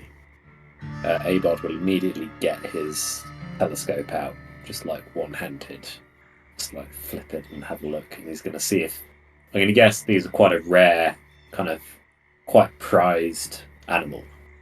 Yes, he's going to guess that, like, maybe like a noble family might maybe have like one, kind of similar to like owls in Harry Potter, like you've got your like prize messenger, and he's going to see if he can recognise the family eagle kind of coming to deliver. Or he opens his howler. Yeah, good, coming to deliver good news from the family out east. As the eagle descends down, bearing in mind it's only kind of around, well, in fact, sorry, I said 200 feet, above. It takes you a while to kind of get your telescope in tune to it. You're kind of just like this blurred mess. For those of you who are looking over at Abard, you see him just like pointing around in all sorts of directions. Abard, roll a perception check. As you look for him. I'm sorry, I just let out a fart. Hopefully you didn't hear that. I thought it was Crumb. Definitely came The through. two are quite indistinguishable. I think you could have gotten away with that. Yeah. With an 8, how is Abard looking around? And you're not able to lock eyes at all with this. It's thing, so right? far away. He's looking through it the wrong way. Yeah. Like, Yeah. it's just coming in from like the rising sun with it. It's coming in like avoiding the rising sun from the east. So Abard is just staring directly into the rising sun, like. And that's what you would think coming from the east. But as you're looking around for it, you can't tell which direction it's coming from because you're not able to lock onto it. Yet you'd still try and look at it through the telescope. I'd ask you to roll a dexterity save as all of a sudden you turn and the telescope is you see 2 talons directly flying towards you through the eye lens. You're able to lower the telescope and see the eagle like pelting towards you, talons out. Well, what do? You make the save. What do you do as it is flying out towards you? Abard looks up and says, "Abard, is that you, old friend?" and opens his arms in friendship. The eagle latches on to your forearm That is I was gonna say typically where an eyeballs. eagle would play. Oh! Oh! Abard comes back into the kitchen with an eagle attached to his face. Yeah.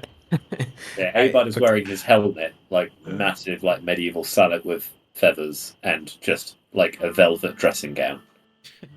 Nice. With a 23, also you're not wearing your armor, you're wearing a dressing gown. Okay. Underneath the dressing gown at all times, Abard is wearing mail. Oh, right, okay, fine. Just always, he's always got a layer of armor on. In some Okay, description. so He's with a the never 20, dude. with the 23, luckily, the eagle is designed to land on the forearm, from the way that the people would rear these in Damara, would typically hold them. Normally they'd be wearing gloves. Luckily, your chainmail stops the extremely sharp, piercing talons of the bird, not piercing your skin directly and causing you more potential critical wounds, latching into your veins. And it latches hard onto your forearm. And looking at it, and looking at this magnificent bird, it isn't a bird.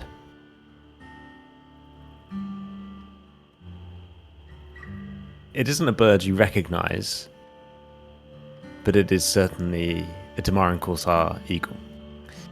And on its right leg is a small little capsule. Right. Well, not quite what I'd hoped, but maybe Mumsykins bought a second. Who knows? And he will take out a little rolled up parchment.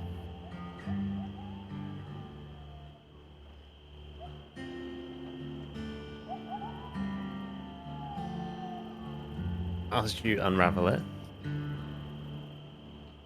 I'll ping it to you in a message so you can read it out in your own words. Hang on, 2 secs.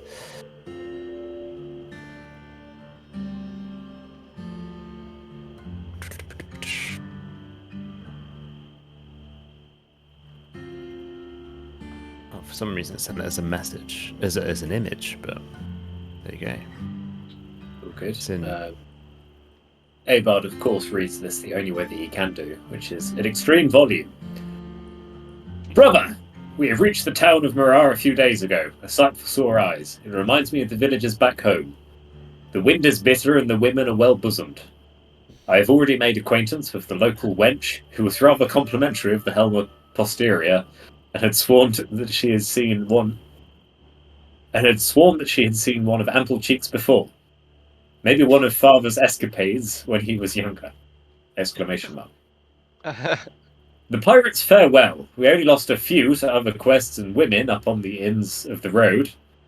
Sorry. We offer well-needed strength to their numbers and a set to building some minor defences. I fear, however, news from the 10 towns to the north. Giants Grave are making news. their grave news from the 10 towns to the north. Giants. I'm imagining that was the eagle that corrected him. Yeah, pretty over his shoulder. Yeah, they can actually talk.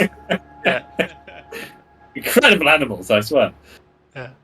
Giants are making their way slowly through the settlements, and it's not a fool's thought to assume that they will descend on the Icewind Dale at some point. From the Icewind Dale. From the Icewind Dale at some point. Thank you. Thank you, Bird. I look to you for guidance in these militarial matters. Yours, Holmut. Shit. Right. Should probably tell Shmash. He's taken a bit of an interest in that. Right.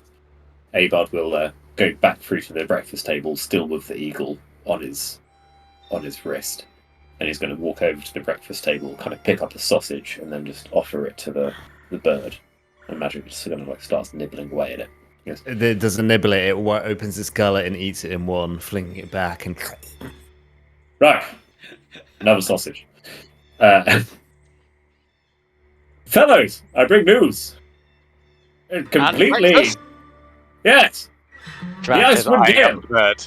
It's been sacked by giants. I bring news from Holmut. He's at Mirar. They're building defences, but the giants are laying waste to the north. I fear they may need assistance. We could send word to the Jam Pocket and see if they can send some extra men. Did you say that Bryn Shandath's fallen? Well, yes, you were there when we were told. Yes, of course. I always listen. Right.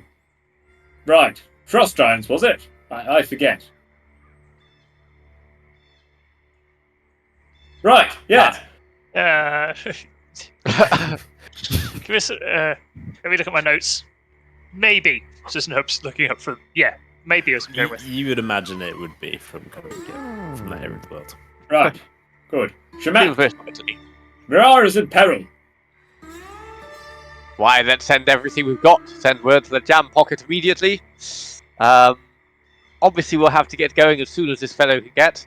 We'll go and get those vestiges, then we'll have to drop in Mirar before we can go anywhere else. Nubs looks up from his breakfast. He has a piece of straw in his mouth. Yeah, guess Mirar ain't a town big enough for 2 people to rule it. And his eyes narrow. I tell you what, perhaps we could go to Great Worm Cavern, skip Shining White for the time being, head to Mirar, then Raven Rock, and then back to Shining White finally. Then we'll be able to prevent any further loss of life and hopefully save those fine, fine souls in Mirar. We could even cut them off at the pass. My word, yes. You know the territory. You know which pass will be best to cut them off at.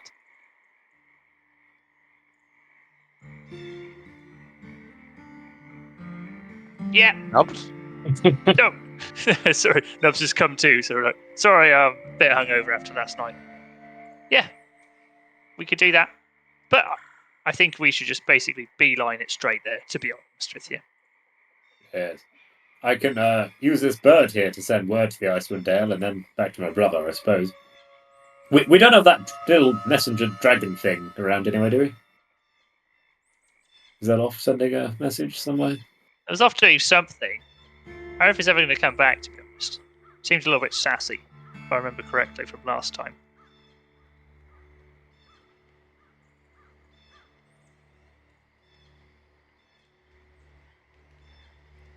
I tell you what we could do. We can always head to Mirror Park. Geraldo, yes. Yes. I'd get there in the end, sorry.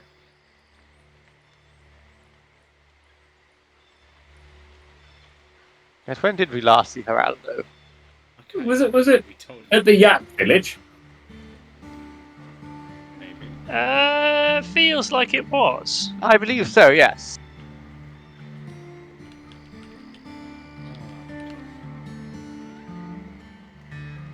Yes, He's having some kind of existential crisis, if I remember correctly. Last Jam Pocket told us. sends reinforcements and Zolki is investigating Daggerford, right? I believe so, and they said that portals used by the Harpers had been discovered. Yeah. Why, I was thinking,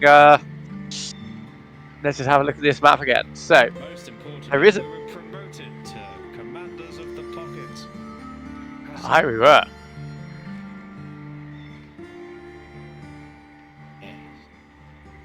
So, my thoughts are that we could, obviously, I think if we're going past the Great Worm Cavern, we might as well stop in there briefly and see if we can pick up that vestige. But then we head straight to Mirabar, send for reinforcements from Neverwinter, and then we head up to Mirar to kind of stop these rampaging giants. Yes, we can encourage them to use the portals to transport men fast. Well, yes, hence I went to the portals and called for reinforcements. Yes, yes. Yeah. Yes. Really, looking back at it, they definitely could have used that when Tribal was in peril. But anyway, who am I to reason why? Right. We sent for reinforcements from Mirar. We Mirabar. get some more of the message on the way, Mirabar. We try and get some more of the messages on the way. Get to Mirar, scope out the situation. Try and get some more of the messages after that. Aye. Then I suppose we continue on to Raven Rock and finish our journey from Vestiges. Oh no, there's Morga's Mount as well, isn't there? I'm just looking at this map. Okay, yes, so, right. We go Great Worm Cavern, Mirabar, ask for reinforcements, then Marat, then Raven Rock, Morgan's Mount, Shining White. What do you think? Yes. I'll send this bird on to Fandelver. Try and rally Tortellini. You don't mind doing that, do you, birdie? Yes. The thing about these birds, they can only correct. They can't actually... The piece of sausage just flies out of its mouth. Yes. The way to communicate with the Damaran Corsair is, of course, to say the wrong thing, so they have to correct you. Isn't that wrong? It just stares back at you. Yes. Temperamental. Aber's much better trained. Right. Would you mind going to Fandelver, speaking to Tortellini, big fellow, runs the inn, tell him to send urgent reinforcements to the north to Marat. Marat will be the last stand against the Frost Giant. Send everyone you've got, including that child that we armed some time ago. You've got that, yes? The bird kind of like puts his talon out, indicating the empty capsule on its leg. Right, yes. Shit. Right. I've only got one hand. Can I dictate to someone? Finnan gets out a bit of parchment and a pen. Right, tremendous. Right. Tortellini, stop. Marat in peril, Brinchander fallen, stop. Ice giants / frost giants / whatever they're called, stop. Send everyone you've got. Stop. In particular, that child that we armed and gave cloak to. He has my trident. Stop.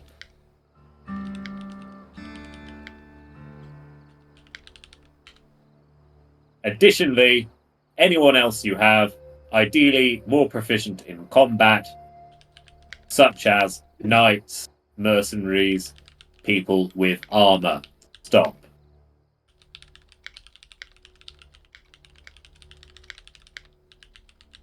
Hug, hug, kiss, hug, hug, kiss. Right. Then remind Bird, go back to Holmut, tell him help on way. Stop.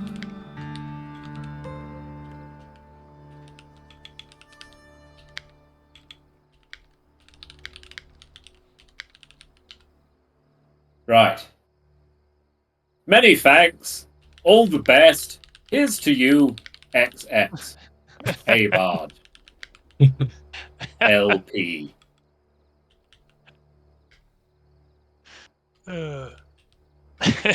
Incredible. What does LP stand for, Sir X? Low profiler. Ah. Oh, that's you shit. guys.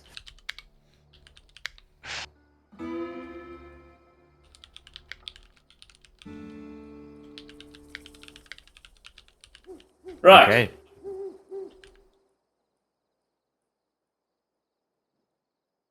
And now the customary.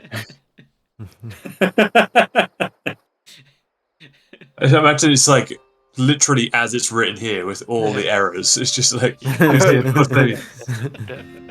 Tortellini, Maria in peril.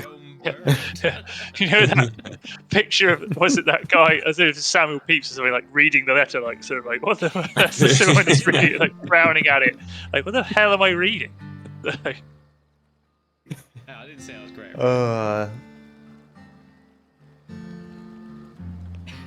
Amazing. As I imagine you wrap up the message and slot it into the capsule. Yeah, and I. Brewing ingredients from Kitchen Finnan.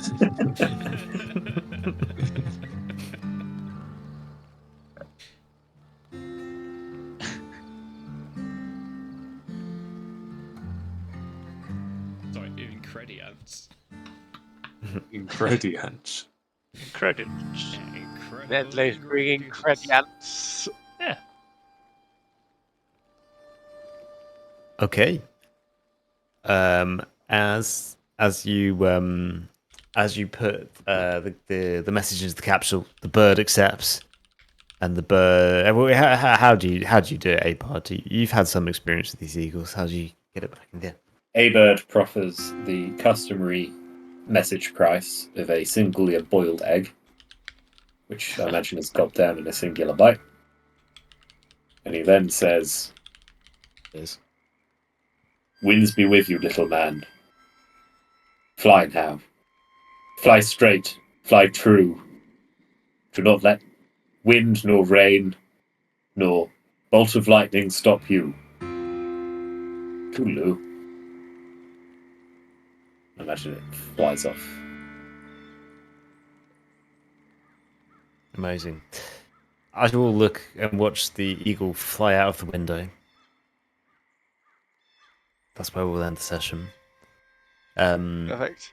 I was just imagining the eagle looking back at you as well, going, "Yes, toodaloo." Bye. Yeah, goodbye. Yeah, so like kind of weird sort of inflection. Hello. Hello. Hello there. I'll say, unless there's anything else anyone else wants to do in the downtime that you've got available to you, then I'm very happy to pick up as Zephyros gets his gears back into action and the castle launches. But please do message me if there's anything else you want to do, or if you want to do anything RP-wise before we do that next session, then we can. Excellent. But yeah. Nice. Sick. Alright, boys. Oh, I'm going to bed. Yeah, I'll be doing the Yeah, same same. thing. Yeah, same thing.